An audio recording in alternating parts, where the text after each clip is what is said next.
Hi ನಮಸ್ಕಾರ ಎಲ್ರಿಗೂ ತೇಜಸ್ವಿನಿ ನಿಶ್ಚಿತ್ ಚಾನಲ್ಗೆ ಸ್ವಾಗತ. ಇವತ್ತು ನಾನು ಮನೆಯಲ್ಲೇ ಪೀನಟ್ ಬಟರ್ ಮಾಡ್ತಾಯಿದ್ದೀನಿ. ಹೊರಗಡೆ ತೊಗೊಳೋದಕ್ಕಿಂತ ಮನೇಲಿ ಮಾಡ್ಕೊಳ್ಳೋದೇ ಬೆಟರ್ ಅನಿಸುತ್ತೆ. ಸುಮ್ಮನೆ ಪ್ರಿಸರ್ವೇಟಿವ್ ಎಲ್ಲ ತಿನ್ನೋದಕ್ಕಿಂತ ಮನೆಯಲ್ಲೇ ಆರಾಮಾಗಿ ಇದನ್ನು 1-2 ತಿಂಗಳು ಇಟ್ಕೊಬೋದು. ಇದಕ್ಕೆ ಏನೇನು ಬೇಕಾಗುತ್ತೆ ಅನಿಸಿದ್ರೆ, ಫಸ್ಟು ಒಂದು ಪ್ಯಾನ್ಗೆ ಕಡಲೆ ಬೀಜ ಹಾಕ್ಕೊಂಡು ಕಡಲೆ ಬೀಜನ ಸ್ವಲ್ಪ ಫ್ರೈ ಮಾಡ್ಕೊಬೇಕಾಗುತ್ತೆ, ಸಿಪ್ಪೆ ಎಲ್ಲ ಬಿಟ್ಕೊಳ್ಳೋರು. ಈಗ ನೋಡಿ, ಇದು ಚೆನ್ನಾಗಿ ಹುರಿದಿದೆ. ನಿಮ್ಗೇನಾದರೂ ಸಿಪ್ಪೆ ತೆಗಿಬೇಕು ಅನಿಸಿದ್ರೆ ತೆಗೆದು ಮಿಕ್ಸಿಗೆ ಹಾಕಿ, ಇಲ್ಲ ಅಂದರೆ ಹಾಗೆ ಡೈರೆಕ್ಟಾಗಿ ಹಾಕ್ಬೋದು. ಇದು ಸ್ವಲ್ಪ ಪೌಡ್ರ್ ಆದಮೇಲೆ ಇದಕ್ಕೆ ನಾವು ಸ್ವಲ್ಪ ಬೆಣ್ಣೆ ಹಾಕ್ಕೊಂಡು ರುಬ್ಕೋಬೇಕು. ಬೆಣ್ಣೆ ಹಾಕಿರೋ ವಿಡಿಯೋ ಡಿಲೀಟ್ ಆಗಿಬಿಟ್ಟಿದೆ, ಅದಕ್ಕೆ ತೋರ್ಸೋಕ್ಕಾಗಿಲ್ಲ. ಈಗ ನೋಡಿ, ಇದು ಚೆನ್ನಾಗಿ ಪೇಸ್ಟ್ ಆಗಿದೆ. ಇದು ಚೆನ್ನಾಗಿ ಪೌಡ್ರಿಂದ ಪೇಸ್ಟ್ ಆಗೋವರೆಗೂ ರುಬ್ಕೊಬೇಕು.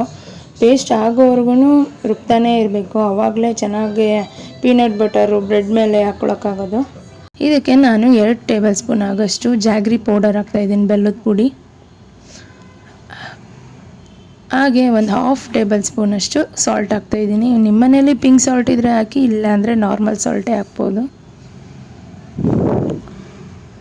ಇದನ್ನು ಬೆಳಗ್ಗೆ ಎದ್ದು ಮಕ್ಳಿಗಾಗಲಿ ದೊಡ್ಡವ್ರಿಗಾಗಲಿ ಯಾರು ಬೇಕಾದ್ರೂ ತಿನ್ಬೋದು.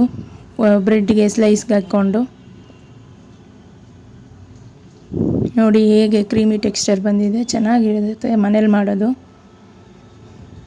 ಇದನ್ನು ಒಂದು ಗ್ಲಾಸ್ ಕಂಟೈನರು ಇಲ್ಲಾಂದರೆ ಯಾವುದಾದ್ರೂ ಒಂದು ಬಾಕ್ಸ್ಗೆ ಹಾಕ್ಕೊಂಡು ಮಡಿಕೊಳ್ಳಿ.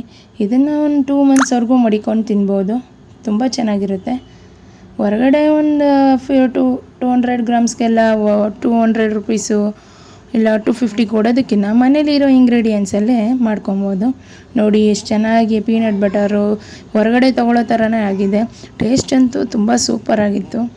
ನಿಮಗೆ ಈ ವಿಡಿಯೋ ಇಷ್ಟ ಆಗಿದರೆ ಪ್ಲೀಸ್ ಒಂದು ಲೈಕ್ ಮಾಡಿ, ಹಾಗೆ ಹೇಗೆ ಅನಿಸ್ತು ಅಂತ ಕಮೆಂಟ್ ಮಾಡಿ. ಹಾಗೆ ಯಾರಾದರೂ ಹೊಸ್ದಾಗಿ ನನ್ನ ಚಾನಲ್ ನೋಡ್ತಾ ಇದ್ದರೆ ಪ್ಲೀಸ್ ಸಬ್ಸ್ಕ್ರೈಬ್ ಆಗಿ, ನಿಮ್ಮ ಫ್ರೆಂಡ್ಸ್ ರಿಲೇಟಿವ್ಗೆಲ್ಲ ಇದನ್ನು ಶೇರ್ ಮಾಡಿ. ವಿಡಿಯೋ ನೋಡಿ ಲೈಕ್ ಮಾಡೋದು ಮರಿಬೇಡಿ, ಸಬ್ಸ್ಕ್ರೈಬ್ ಆಗಿ. ನೀವು ಸಬ್ಸ್ಕ್ರೈಬ್ ಆದಷ್ಟು ನನಗೆ ನೆಕ್ಸ್ಟ್ ವಿಡಿಯೋ ಮಾಡೋಕ್ಕೆ ಇಷ್ಟ ಆಗುತ್ತೆ. Thank you.